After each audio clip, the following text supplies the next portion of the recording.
L'association des résidents a découvert que je possédais plusieurs terrains dans la région, alors ils ont envahi et construit des maisons pour des squatteurs pendant mon voyage. Je possédais plusieurs terrains dans ma région depuis des années, sans jamais le cacher, mais sans non plus le crier sur tous les toits. Tout le monde savait que je travaillais dans l'immobilier, mais personne ne s'en souciait, jusqu'à ce que certains voisins envieux commencent à se demander comment je pouvais entretenir ma maison, changer de voiture de temps en temps et voyager. Et lorsque je suis parti en voyage pendant un mois, ils ont pris une décision qui m'a fait perdre toute patience. Je vis ici depuis des années. Je connais chaque rue, chaque terrain, chaque changement qui s'est produit. Je n'ai jamais été du genre à étaler ma réussite, mais je ne cachais pas non plus mon travail. J'investissais dans des terrains, j'en achetais, j'en vendais, j'en laissais certains de côté en attendant qu'ils prennent de la valeur. Ceux qui me connaissaient étaient au courant. J'ai toujours été discret, mais au fil du temps, certains ont commencé à remarquer que ma situation s'améliorait. Ce n'était pourtant rien d'extravagant. Ma maison était bien entretenue et je changeais de voiture tous les quelques années, toujours en choisissant quelque chose de correct, sans excès. Mais pour certains voisins, toute personne qui possède un peu plus devient une cible de ragots. Les murmures ont commencé. D'abord, de la simple curiosité, comment il gagne autant d'argent? Il fait quoi comme travail? Puis de la méfiance, pourquoi il possède autant de terrain? Il doit cacher quelque chose. Et enfin, de la jalousie pure et simple, ce n'est pas juste, il en a plus qu'il ne devrait. J'ignorais. Je savais que cela arrivait à toute personne qui réussissait un peu dans la vie. Mais les choses ont vraiment dégénéré quand l'association des résidents est entrée en scène. Cette association avait toujours existé, mais elle n'avait jamais eu beaucoup d'influence. C'était juste un groupe de voisins trop curieux qui pensaient pouvoir tout contrôler. Au début, ils se plaignaient simplement des poubelles et des nids de poules. Mais au fil du temps, ils ont commencé à agir comme s'ils étaient les propriétaires du quartier. Ils organisaient des réunions pour décider de ce qui était le mieux pour la communauté, mais en réalité, c'était juste un groupe de commerce cherchant à tout régenter. Et lorsqu'ils ont découvert que je possédais plusieurs terrains, ils ont décidé que c'était un problème. Puis est venu mon voyage. Après des années de dur labeur, j'ai décidé de prendre des vacances bien méritées à un voyage autour du monde. J'en ai parlé uniquement à quelques personnes de confiance, j'ai sécurisé ma maison, tout organisé, et je suis parti. Il ne m'a même pas traversé l'esprit que je devais m'inquiéter. Mes terrains étaient enregistrés, payés, tout était en règle. Mais quand je suis revenu, j'ai failli m'évanouir. Sur le chemin du retour, je suis passé devant l'un de mes terrains et j'ai eu un choc. Là où il y avait autrefois un terrain vide, propre et bien entretenu, il y avait maintenant des maisons. Oui, des maisons. Pas des cabanes de fortune ou de vraie construction, petites mais bien organisées. Mon cœur s'est emballé. J'ai cru que je m'étais trompé d'endroit. Mais non, c'était bien mon terrain. Je suis rentré chez moi et j'ai essayé de comprendre ce qui s'était passé. C'est alors qu'un voisin est venu, avec ce sourire narquois de quelqu'un qui aime annoncer de mauvaises nouvelles. Là, tu es de retour. Eh bien, l'association des résidents a décidé de donner une meilleure utilité à ces terrains abandonnés. Abandonnés? Je payais tout à temps, je gardais le terrain propre, je ne l'avais jamais laissé à l'abandon. Mais dans leur esprit, puisque je ne construisais rien dessus, ils avaient le droit de décider quoi en faire. Ils ont organisé un projet communautaire pour offrir un logement à ceux qui en avaient besoin. Sur MON Terrain. Sans m'en informer. Sans ma permission. Et ce n'était pas le seul. Quand j'ai vérifié mes autres terrains, j'ai découvert d'autres constructions. Certaines étaient des habitations de fortune, d'autres clairement financées par des fonds extérieurs. J'ai appris plus tard que certaines entreprises avaient même fait don de matériaux, pensant qu'il s'agissait d'un projet légitime. J'étais sous le choc. Comment peut-on simplement décider qu'une propriété privée appartient désormais à quelqu'un d'autre? Comment une association de résidents peut-elle avoir le pouvoir de faire ça? Et le pire? Quand je les ai confrontés, ils ont agi comme si j'étais le méchant de l'histoire. Comme si j'étais un égoïste qui refusait d'aider la communauté. Je savais que j'allais devoir me battre pour ça. Mais je n'avais aucune idée de ce qui m'attendait encore. Je savais que récupérer mes terrains ne serait pas facile, mais je n'imaginais pas le niveau d'absurdité qui allait suivre. Après avoir découvert que l'association des résidents avait tout simplement pris possession de mes terrains et construit des maisons pour des squatteurs, ma première réaction a été d'essayer de régler les choses de la manière la plus rationnelle possible. J'ai réuni tous mes documents, je suis allé au siège de l'association et j'ai demandé des explications. Mais l'accueil que j'ai reçu n'a été qu'un mélange de moquerie et de mépris. Ah, vous êtes de retour? Eh bien oui, nous avons décidé que ces terrains étaient inutilisés et nous avons voulu aider la communauté. Comment ça, nous avons décidé? J'étais le propriétaire. J'avais le titre de propriété, j'avais payé mes impôts, tout était en règle. Et pourtant, Ils me parlaient comme si je n'avais aucun droit sur ce qui m'appartenait légalement. J'ai essayé de garder mon calme. J'ai montré les documents, expliqué que ces terrains étaient à moi et que c'était une invasion illégale. Quelle a été leur réponse? Mais vous ne les utilisiez même pas. Pendant que vous voyagiez, ces familles n'avaient nulle part où aller. Vous voulez vraiment les expulser? Je suis resté figé. Comment répondre à ça? Ils avaient retourné la situation au point que je passais pour le méchant de l'histoire. Pour n'importe qui regardant de l'extérieur, j'étais un riche sans cœur cherchant à expulser de pauvres familles de leur nouvelle maison. Mais je n'allais pas laisser passer ça. J'ai essayé de négocier. J'ai demandé qui avait pris possession des terrains, tenté de comprendre si une solution était possible sans en arriver à des mesures extrêmes. Mais à chaque fois que j'essayais de trouver un accord, ils en rajoutaient une couche. Ils disaient que je n'avais pas besoin de tout ça, que la ville devait avoir plus de logements sociaux et que mes terrains servaient désormais à un bien plus grand. J'ai compris qu'ils n'avaient aucune intention de régler ça pacifiquement. Pour eux, la décision était déjà prise. Alors, j'ai porté l'affaire à la mairie. Et c'est là que j'ai découvert que l'association des résidents avait déjà pris de l'avance bien avant mon retour. Ils avaient lancé une pétition pour faire classer mes terrains comme zone d'intérêt social. En gros, ils tentaient de faire officialiser par la mairie ce qu'ils avaient déjà fait illégalement. Et pire encore, ils racontaient partout que j'étais un spéculateur avide, quelqu'un qui achetait des terrains pour les laisser vides pendant que la population souffrait. Des articles ont commencé à apparaître dans des petits journaux locaux, des publications sur les réseaux sociaux présentaient l'association des résidents comme des héros luttant contre un propriétaire terrien cupide. Ils parlaient de moi comme si j'étais un milliardaire anonyme possédant la moitié de la ville, et non un simple habitant qui avait travaillé dur pour chaque centime. Puis sont venues les manifestations. Au début, ce n'était que quelques pancartes près de mes terrains avec des slogans comme « Un logement pour tous » et « La terre appartient au peuple ». Mais rapidement, la situation a dégénéré. Un jour, en sortant de chez moi, j'ai vu un groupe de personnes dans ma rue avec des pancartes, scandant des slogans sur mon prétendu projet d'expulser des familles. Certains d'entre eux étaient d'anciens voisins, des gens qui me saluaient encore cordialement quelques mois plus tôt. Mais maintenant, ils me regardaient comme si j'étais leur ennemi. J'ai essayé de leur parler. J'ai tenté d'expliquer à quel point tout cela était absurde. Mais peu importe ce que je disais, ils avaient déjà décidé que j'étais le méchant de l'histoire. Les réseaux sociaux ont commencé à se remplir d'attaques. Mon nom est apparu dans des groupes de quartier, avec des accusations disant que je poursuivais en justice des familles travailleuses. Certains messages me décrivaient comme un profiteur, un type qui achetait des terrains pour les laisser vides et spéculer dessus. C'était insensé. Et puis, j'ai reçu une menace à peine voilée. Un mot laissé sur mon portail disait « Fais attention à qui tu t'attaques ». Ce n'est pas qu'une question de terrain.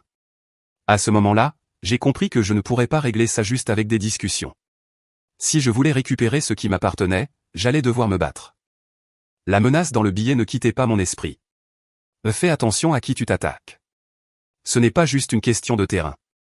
Aussi révolté que j'étais, jusqu'à ce moment-là, je pensais que j'avais affaire à un groupe de voisins trop curieux, motivés par un faux sentiment de justice et un peu de jalousie. Mais ce message avait un ton différent. Ce n'était pas juste un conflit de territoire ou une manifestation de gens cherchant un logement. C'était un avertissement. Au début, j'ai essayé d'ignorer. J'ai pensé que c'était juste quelqu'un qui voulait me faire peur, mais quelque chose me dérangeait. Si ce n'était qu'un groupe de personnes qui luttaient pour un logement, pourquoi étais-je menacé? Pourquoi avait-il fait tout cela précisément pendant mon absence? Et surtout, pourquoi essayait-il d'officialiser la prise de mes terrains aussi rapidement? Quelque chose ne collait pas. Alors, j'ai décidé d'enquêter. J'ai commencé à poser discrètement des questions à quelques habitants du quartier, ceux qui n'étaient pas impliqués dans le conflit. Des gens qui vivaient là depuis des années mais qui ne faisaient pas partie de l'association. C'est ainsi que j'ai entendu les premières rumeurs étranges. Beaucoup des nouveaux résidents de ces soi-disant maisons communautaires n'étaient pas exactement des sans-abri, contrairement à ce que l'association voulait faire croire. Certains étaient des proches et des amis des membres de l'association elle-même. D'autres avaient déménagé depuis d'autres quartiers de la ville, attirés par la promesse d'un loyer social. Loyer? Cela a immédiatement déclenché une alerte dans ma tête.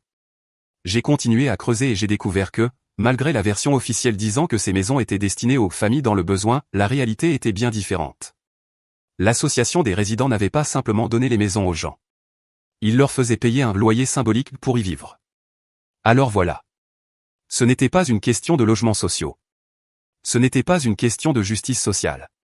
C'était une question d'argent. L'association des résidents avait pris mes terrains et faisait du profit avec. Ils avaient mis en place un système où ils contrôlaient qui pouvait ou non vivre là, et en échange, ils récoltaient des loyers mensuels. Les prix variaient selon la taille du terrain et l'emplacement. Certaines personnes payaient même des sommes assez élevées pour obtenir un espace là-bas. Et ce n'était pas tout. Certaines maisons étaient vendues. Oui, vendues. Des gens payaient pour acheter un morceau de mon terrain, sans aucun document légal, sans aucune garantie. Juste un accord verbal ou, au mieux, un faux contrat inventé par l'association. Tout s'expliquait. La rapidité avec laquelle ils avaient pris les terrains. Le soutien exagéré de l'association. La pétition pour officialiser le tout. Les menaces. Je n'avais pas affaire à un groupe de voisins essayant d'améliorer la communauté. J'étais confronté à un réseau organisé cherchant à s'enrichir sur mon dos. Maintenant, je comprenais pourquoi ils étaient si déterminés à me faire passer pour le méchant de l'histoire. Pour eux, j'étais un obstacle. Mais s'ils pensaient que j'allais accepter ça sans rien dire, ils se trompaient lourdement. La première chose que j'ai faite a été de réunir des preuves. J'ai réussi à parler à quelques personnes qui vivaient sur mes terrains, et sans se douter de quoi que ce soit, elles m'ont raconté qu'elles payaient un loyer à un administrateur de l'association. Certaines m'ont même montré des reçus écrits à la main. J'ai pris des photos de tout. J'ai enregistré des conversations. Ensuite, je suis allé directement à la mairie. J'ai présenté mes documents, expliqué ce qui se passait et clairement annoncé que j'allais entamer une action en justice pour récupérer mes terrains. Au début, certains fonctionnaires ont essayé de minimiser l'affaire, suggérant que je devrais tenter un accord avec l'association. Mais quand je leur ai montré les preuves qu'ils encaissaient de l'argent illégalement, la situation a pris un tout autre tournant. C'était une affaire grave. Une occupation illégale était une chose. Une organisation qui facturait des loyers sur des terrains qui ne lui appartenaient pas, c'en était une autre. J'ai immédiatement déposé une plainte. Ce n'était plus seulement une question de récupérer ce qui m'appartenait. C'était une question de principe. Ils avaient essayé de m'écarter, pensant que j'allais accepter, que je n'aurais pas le courage d'affronter la puissance de la communauté.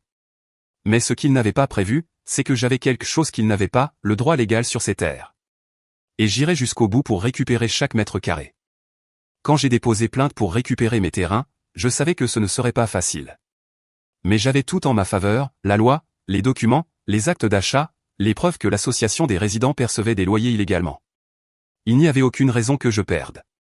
Ce que je n'avais pas prévu, c'est que même après avoir gagné le procès, la bataille était loin d'être terminée. Depuis le début de cette affaire, on m'avait désigné comme le méchant de l'histoire. Les réseaux sociaux étaient remplis de commentaires contre moi. Des gens qui ne savaient même pas ce qui se passait me traitaient d'avidité, de spéculateur, d'égoïste. Ils disaient que je voulais accumuler des terres pendant que les gens mouraient de faim, que je n'avais pas besoin de tout ça, que j'étais contre la communauté. Et le pire ? Beaucoup affirmaient ouvertement que si j'avais pu acheter autant de terrains, c'était parce que j'avais eu de la chance ou que j'avais forcément fait quelque chose de louche. Là, maintenant, c'est seulement lui qui a le droit d'avoir des terrains. Et pourquoi lui, il peut tout acheter et pas nous ? Ce type se prend pour le propriétaire de la ville. Personne ne parlait du fait que j'avais travaillé pendant des années pour y arriver. Que j'avais économisé chaque centime, fait des sacrifices pour investir. Pour eux, si j'avais des terrains, c'était juste parce que j'étais le privilégié. Mais le pire coup est venu quand j'ai compris que même la mairie ne voulait pas régler la situation. Le procès a été rapide. Quand j'ai présenté mes preuves, le juge n'a pas eu d'autre choix que de trancher en ma faveur. La décision était claire, mes terrains étaient occupés illégalement, j'en avais la pleine propriété et l'association des résidents devait immédiatement cesser toute activité financière liée à ces biens. J'avais gagné. Mais ensuite, le vrai problème a commencé. Malgré le jugement en ma faveur, la mairie a refusé d'intervenir pour expulser les gens de mes terrains. L'excuse était toujours la même, c'est une situation délicate, nous devons éviter un conflit, nous cherchons la meilleure solution. Mais il était évident que quelque chose d'autre se jouait. C'était la période des élections. Le maire et les conseillers municipaux ne voulaient pas s'impliquer dans une affaire qui pourrait leur coûter des voix. Après tout, avec la façon dont l'histoire était racontée, j'étais le grand propriétaire avide essayant d'expulser de pauvres familles sans défense. Ils savaient que s'ils envoyaient la police pour déloger les squatteurs, leurs adversaires politiques s'en serviraient contre eux. Et qui payait le prix ? Moi. Je suis allé directement à la mairie pour exiger des réponses. Vous devez appliquer la décision de justice. Mes terrains sont occupés illégalement. Le secrétaire au logement m'a regardé avec le visage le plus hypocrite que j'ai jamais vu. Nous comprenons votre frustration, monsieur, mais nous sommes face à une situation humanitaire. Ce sont des familles qui ont besoin d'un logement. Nous cherchons une solution pacifique. Une solution pacifique ? Il gagnait juste du temps, espérant que j'abandonne. Je suis sorti de là furieux. J'ai appelé mon avocat, lui ordonnant de mettre la pression sur la mairie, d'intenter une autre action en justice si nécessaire. Mais il a été clair avec moi. Tu as gagné au tribunal, mais tu ne peux pas forcer la mairie à agir.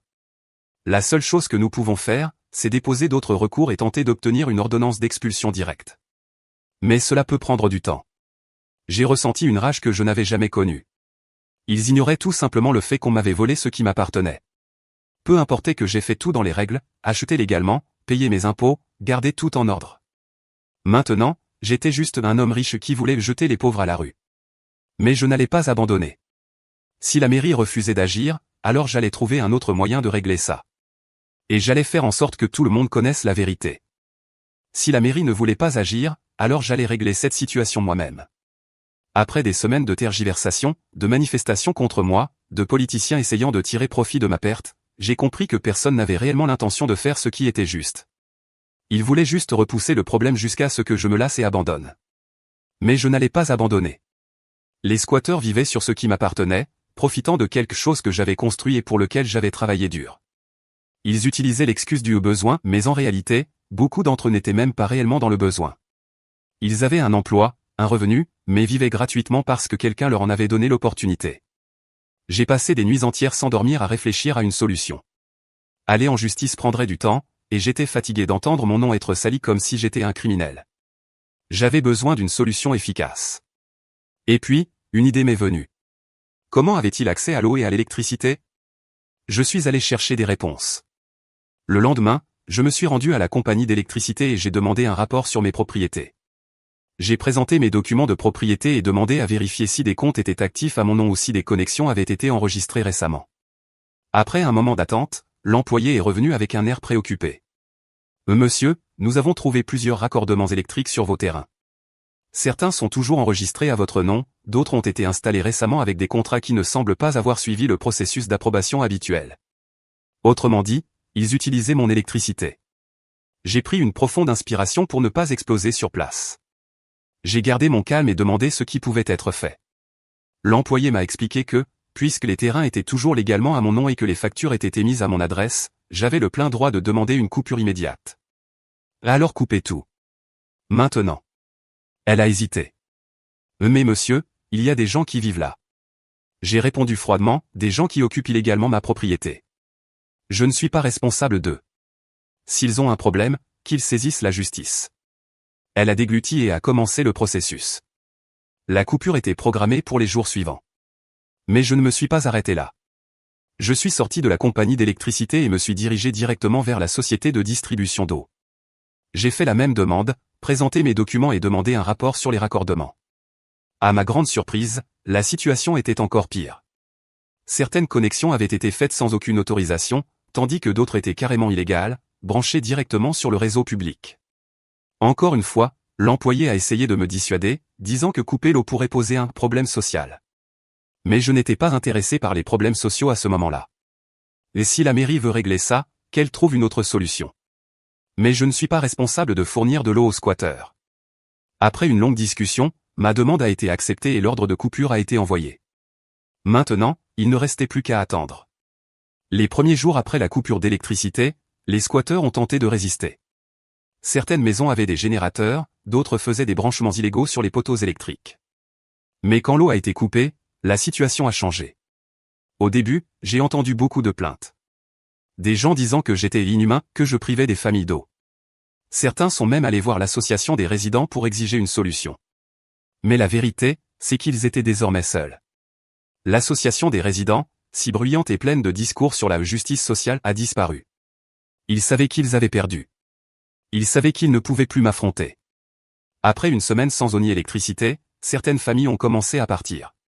Au début, il y avait encore de la résistance. Certains essayaient de récupérer de l'eau ailleurs avec des seaux, d'autres demandaient refuge chez des proches. Mais au fil des jours, la situation est devenue insoutenable. 2 semaines plus tard, les premières cabanes ont commencé à être démontées. Certains squatteurs ont simplement pris ce qu'ils pouvaient et sont partis. D'autres ont tenté de tenir jusqu'au bout, mais sans eau ni électricité, ce n'était plus un endroit où ils pouvaient vivre. Peu à peu, les maisons se sont vidées. Puis, une nuit, j'ai reçu un message d'un des rares voisins qui me parlait encore. Ton terrain est vide. Ils sont partis. Le lendemain, je suis allé vérifier. Là où il y avait des gens vivant illégalement, il ne restait plus que des structures abandonnées, des meubles cassés et des déchets éparpillés. Mais les squatteurs étaient partis. J'avais enfin récupéré mes terrains. Quand j'ai enfin récupéré mes terrains, je pensais que le cauchemar était terminé. Mais j'avais sous-estimé le culot de l'association des résidents. Ils n'avaient pas accepté leur défaite et, au lieu de simplement passer à autre chose, ils ont commencé à propager encore plus de mensonges sur moi. Cette fois, c'était encore pire. Ils ne se contentaient plus de me traiter d'avidité ou de spéculateur. Maintenant, ils m'attaquaient ouvertement. Ils disaient que j'étais un monstre pour avoir expulsé des familles innocentes.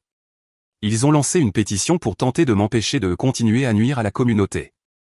Certains ont même essayé de convaincre la mairie de m'interdire de construire quoi que ce soit sur mes propres terrains. Mais la vérité, c'est qu'ils étaient furieux parce qu'ils avaient perdu leur mine d'or. Sans les terrains qu'ils m'avaient volés, l'association a perdu de l'influence et, surtout, elle a perdu de l'argent. Leur système illégal de perception de loyer a été anéanti, et ils savaient qu'ils ne pourraient plus jamais refaire un tel coup dans la région. Mais la partie n'était pas encore finie. J'étais loin d'être satisfait. Ils avaient utilisé mon nom pour brancher l'électricité des squatteurs. Ils avaient exploité mes terrains pendant plus d'1 an. Et maintenant, ils essayaient de faire de moi le méchant, alors qu'en réalité, c'étaient eux les criminels. Alors, j'ai déposé une nouvelle plainte. Cette fois, j'allais réclamer tout ce qu'ils me devaient. D'abord, j'ai exigé une indemnisation pour l'utilisation frauduleuse de mon nom afin d'ouvrir des comptes d'électricité. Ce n'était pas une simple erreur administrative, c'était une fraude. J'ai fourni tous les documents prouvant que je n'avais jamais autorisé ces connexions et que, techniquement, ils utilisaient mon compte pour payer l'électricité. Ensuite, j'ai exigé les loyers rétroactifs. Après tout, ces maisons étaient construites sur mon terrain. Et s'ils l'avaient occupé sans ma permission, cela signifiait qu'ils me devaient un loyer. Pas seulement depuis le début du procès, mais depuis l'instant même où l'invasion a commencé, y compris l'année entière où j'étais parti voyager autour du monde et les mois supplémentaires de procédures judiciaires. Et enfin, la partie qui a fait exploser l'association. Les maisons construites sur mon terrain m'appartenaient désormais. Oui, légalement, toute structure construite sur une propriété privée appartient au propriétaire du terrain. Comme personne n'avait de documents prouvant que ces maisons avaient été construites avec une autorisation officielle, j'ai obtenu la propriété de toutes sans débourser un centime. Le président de l'association a failli faire un malaise en l'apprenant. Ils ont tout tenté pour renverser la décision. Ils ont affirmé que je ne pouvais pas simplement voler les maisons de la communauté. Ils ont essayé de faire valoir que les familles avaient droit à une indemnisation, comme si j'avais demandé qu'on construise là. Mais la justice a été claire, le terrain était à moi, et tout ce qui était dessus aussi. Et puis est venu le coup de grâce. Les amendes et loyers rétroactifs ont atteint une somme astronomique. L'association n'avait aucun moyen de payer tout cela, alors c'est son président qui a dû assumer la plus grande partie de la dette. Et j'ai vu une opportunité parfaite pour mon dernier coup, j'ai racheté sa maison. C'était une grande maison, située dans l'un des meilleurs quartiers, et il ne voulait évidemment pas la vendre. Mais avec une dette colossale sur le dos, il n'avait pas le choix. Je lui ai fait une offre qu'il ne pouvait pas refuser, non pas parce que c'était une bonne affaire pour lui, mais parce que c'était la seule façon d'éviter de tout perdre d'un coup. Quand il a signé les papiers, la haine dans son regard était indescriptible. Et ensuite, je me suis assuré de l'expulser du quartier. Il a dû partir humilié, sans influence, sans maison, sans pouvoir. L'association a totalement perdu son contrôle, et plus jamais ils n'ont osé s'en prendre à moi. Au final, non seulement j'ai récupéré mes terrains, mais j'ai fait du profit. Et j'ai appris une leçon précieuse. Ceux qui essaient de profiter de ce qui ne leur appartient pas finissent toujours par payer le prix.